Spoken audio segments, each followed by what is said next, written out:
Et bonjour tout le monde, c'est Perrine de la boutique dans mes pochettes. J'espère que vous allez bien en ce joli mercredi, enfin à l'heure où je monte la vidéo, c'est le déluge. D'ailleurs peut-être que vous l'entendrez tout à l'heure en fond, je suis sous les toits et voilà, c'est le déluge, donc ça crépite, ça crépite. Mais j'espère que mercredi prochain, quand je publierai cette vidéo, il fera un peu plus beau. Bon, bien sûr, on n'est pas là pour parler de météo. Qu'est-ce que je vais vous dire dans cette vidéo? Que j'ai utilisé un papier qui date, le papier rouge. Voilà, que j'ai essayé d'utiliser les cartes Project Life de la collection Front Porch que j'ai mis dans le kit PL du mois d'avril. Ne cherchez pas le kit, il n'y en a plus. Si, il y en a encore. N'importe quoi, je pense à autre chose. Il y a toujours le kit du mois d'avril, il y a surtout la collection Front Porch qui est vendue aussi à l'unité, qui est disponible à l'unité. Et puis j'ai utilisé ce papier de Karine de la collection Blue Batik, dans lequel j'ai découpé des petits cadres et des miroirs qui m'ont servi d'embellissement. Et voilà, ensuite je vais utiliser un papier, on va le voir plus tard dans la vidéo, un papier de Casey Art qui date de 3 ans je crois, c'était une collection qu'ils avaient sortie pour l'hiver. Voilà, et si je vous laissais regarder et profiter de la jolie musique. A tout de suite.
Donc là j'ai ressorti une planche de Kelly Creates où il y a quelques tampons et notamment ce joli cadre avec des feuillages tout autour.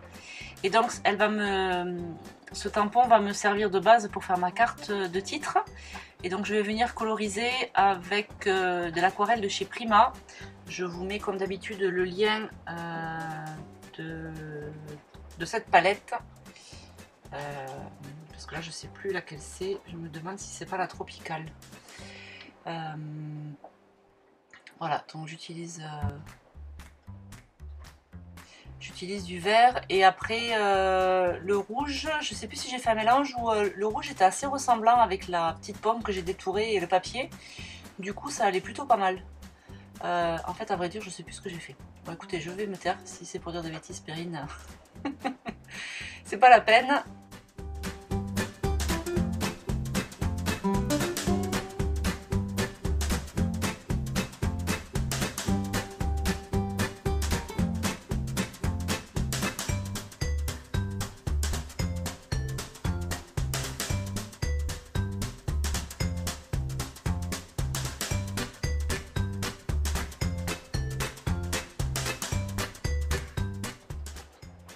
Alors tout simplement, j'ai même pas colorisé, j'ai tamponné toujours avec de la Versafine noire des éléments de la même planche de Kelly Creates. Ça me permet de donner un petit peu de relief, de profondeur à ma carte, avec les feuillages noirs en fond, le feuillage vert au-dessus.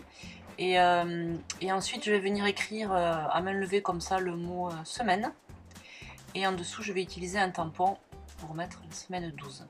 Donc cette planche de tampons là, c'est de chez Waffle Flower Craft. C'est les tampons avec le fond jaune là, vous savez. Enfin vous savez ou vous savez peut-être pas. Mais en tout cas moi j'adore ces tampons. Ils sont de très bonne qualité. C'est pour ça que les planches sont un peu chères. Mais bon j'ai déjà dit, hein, je vais pas me répéter pour ceux qui regardent les vidéos toutes les semaines. Elles vont me dire que je radote. Voilà, et ensuite je prends des chutes d'une planche que j'avais dessinée, dans laquelle il y a marqué week-end. Week-end que je vais marquer en dessus, que je vais coller au dessus, voilà, ça c'est le mot week-end, et en dessous je sais plus ce qu'il y a marqué, à la maison, bah ouais, pourquoi pas. Voilà, et ceci ça fera ma carte de titre.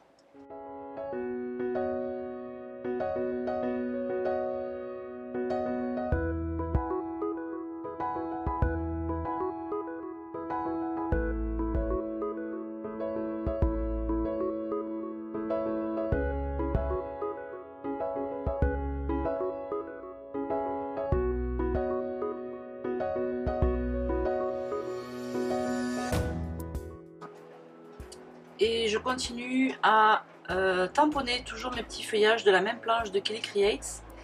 Je vais venir, je ne vais pas les coloriser, je vais les laisser en blanc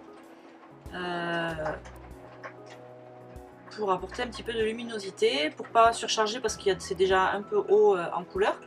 Et en fait ces éléments blancs vont juste me servir à apporter un peu de profondeur à mes cartes, un petit peu de relief. Voilà, tout simplement. Et ensuite, avec des stickers ou des planches de mots, je vais venir compléter un peu la carte.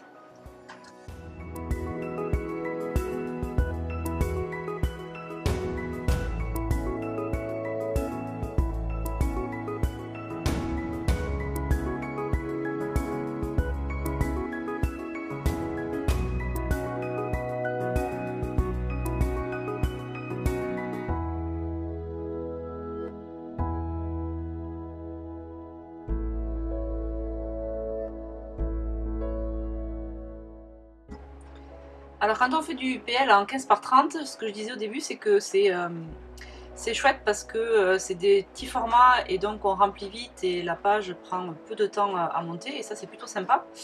Par contre des fois on a un peu tendance à oublier qu'on a quand même envie de faire un peu journaling. Et moi je me rends compte en fait que des fois je m'emballe, j'arrive à la fin de ma page et oups, où est-ce que je vais mettre mon journaling? Je me suis bien éclatée à faire toutes ces pages, toutes ces cartes, à les décorer, mais voilà, donc il faut quand même toujours garder à l'esprit qu'à un moment donné on va vouloir écrire et raconter un petit peu ce qui s'est passé, et si l'espace est tout rikiki, ben, je trouve qu'on perd un peu l'intérêt du Project Life. L'intérêt du Project Life c'est de pouvoir avoir un peu de place pour raconter. Donc là voilà, il me restait juste ce petit espace sur ma carte, donc je vais raconter juste trois trucs quoi, mais alors que finalement je me rends compte que quand je faisais le planeur l'année dernière, je faisais un Big Happy Planner, donc c'est des pages qui sont pas forcément, si c'est un peu plus grand parce que c'est plus large, en hauteur je crois que ça doit être à peu près équivalent, mais du coup j'avais plus de place en fait pour raconter mes anecdotes. Bon voilà, pensez quand vous vous lancez dans une page, si vous voulez mettre du journaling, si c'est important pour vous, ben, n'oubliez pas de conserver un petit peu de place pour pouvoir raconter.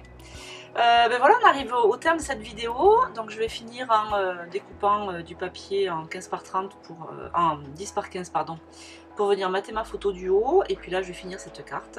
Et voilà, je vous laisse avec les photos, et je vous souhaite un beau mercredi, une bonne fin de semaine.